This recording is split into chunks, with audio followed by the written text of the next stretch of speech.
Hey everybody, welcome back to another episode of Between Two Friends. Of course, my name is Brett Tremblay, and today I'm very excited to have with us Jane Hales, who lives not stateside, but all the way in London, England. And Jane, thank you so much for joining us today. We really appreciate it. Excellent. You're very welcome. And I hope some of your lovely sunshine will come across to London. You guys are like 70% either cloudy or overcast across the year, right? In London, it's Yeah, something like that. Something like that. Yeah. Don't move here for the weather necessarily. No.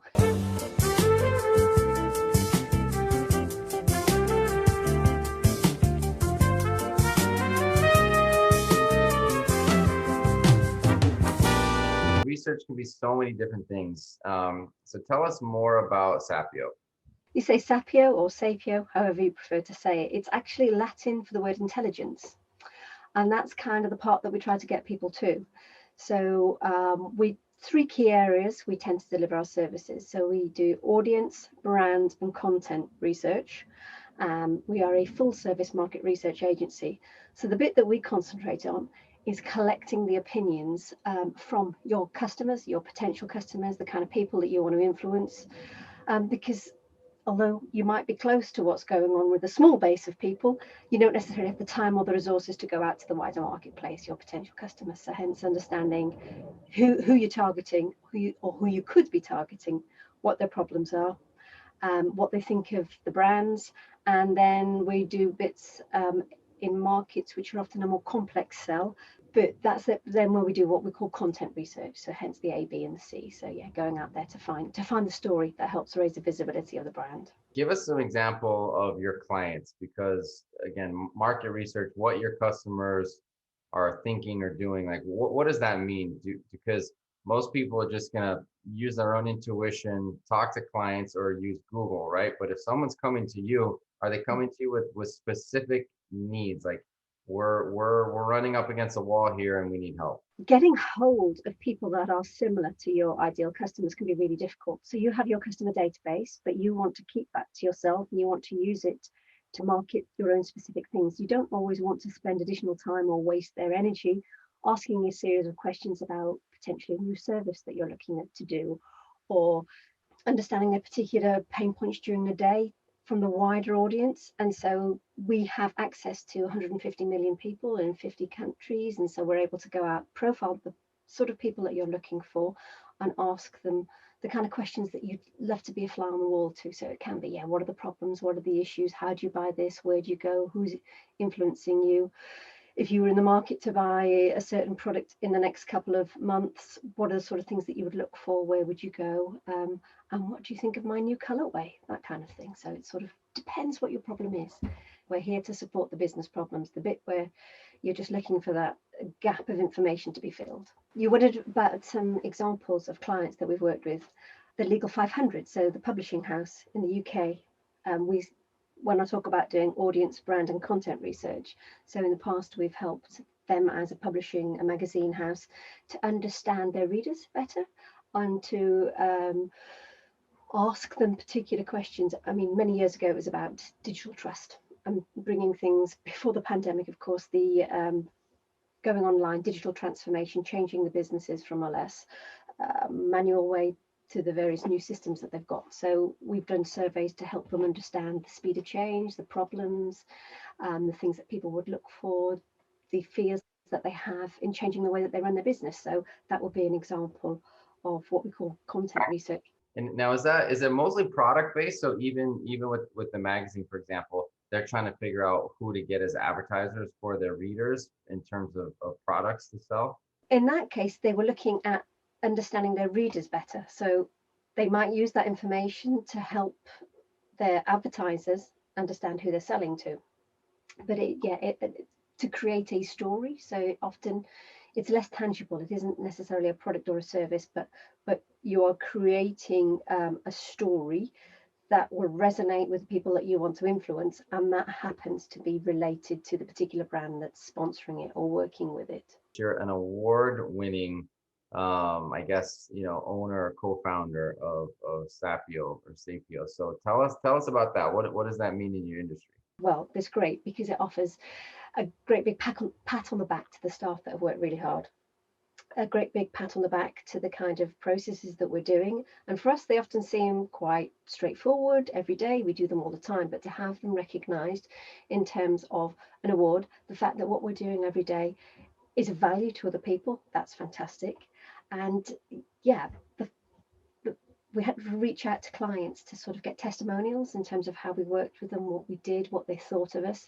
And that can feel quite difficult at times because you don't always want to hear the responses, do you? You hope that you've done a good job, but to hear from your clients themselves that, yeah, they're with you, they're behind you, and they're happy to nominate, support, and put their name out there. That was fantastic. So do you work primarily with companies in England or Europe, or you do US companies or worldwide? Anybody that I can speak to, basically. Unfortunately, I only speak English. I know that sounds a bit broad, doesn't it? So no, we've got a lot of companies in the UK, but we do a lot of work with US agencies and US brands, and more latterly Australian brands and so forth. So it can be a really early start speaking to the Australians, and then a later finish speaking with the Americans. But no, it's great. The principles, we use a lot of digital research. We do a lot of survey-based online survey work, so hence we can do that across different geographies. But we translate the scripts, we translate the questionnaires into the native language to be able to do that. But yeah. Interesting. So let me ask you this, and this is kind of a broad question, but you're researching trends and you're gathering information. So maybe you've seen something coming that other people haven't, or maybe the next 5 years or 10 years looks a lot different based on some of the research that you guys have done in any sector. But is there any sort of wild revelation that you can throw out for us? Like, hey, this is a trend that's coming that most people may not be seeing. I mean, there is one, and I think probably for you guys in the law, it might be an interesting one to watch, is around furlough and furlough discrimination. So during the pandemic, we ran our own surveys, and the B2B business barometer, you can find it on our website. So that's on sapierresearch.com. There's a business barometer there. We ran 5 waves to understand businesses' sentiments, thoughts about what was going on. Okay, it's UK focused, but that bit about who do you wish you had not furloughed at the beginning of the pandemic compared to the end? And that was quite interesting, that most businesses wish they had kept their sales and marketing and possibly got rid of the senior people rather than the other way around. But we all are also seeing trends where those people that have used the furlough scheme are more likely to potentially discriminate against people that have been furloughed than companies who have not used the scheme. And I know speaking with other lawyers, it's disproportionately affected perhaps those that are working part-time, those that have got childcare responsibilities, caring responsibilities. So given the world that we're in at the moment and different types of discrimination that there is, and things that you're up against when applying for new jobs in the UK, and I'm not sure maybe also for the US, this idea of being treated differently if you're being the person that's been chosen to go on furlough compared to the people that haven't been chosen to go on furlough. It's going to be interesting to see how it plays out. What about the employees or the workforce? Are you seeing people that can't wait to get back to work? I mean, of course, there's going to be people who want to go back into offices, and then there's going to be people who want to stay home. But what is your sense of the percentages? Is it a large majority one way or the other? Yeah, I think at the beginning of the pandemic, we saw that productivity went up. People were seeing all sorts of benefits that they hadn't seen beforehand. And then a year into it, some of the unexpected productivity gains were decreasing. People were getting retired, and particularly younger people wanting to go back into the office and so forth. But again, those people that had been furloughed were far more nervous about future employment and how they were going to be treated compared to those that had not been furloughed. So I think amongst the employees as well, there is sort of nervousness as to what's next. There's been so many changes. So what happens next?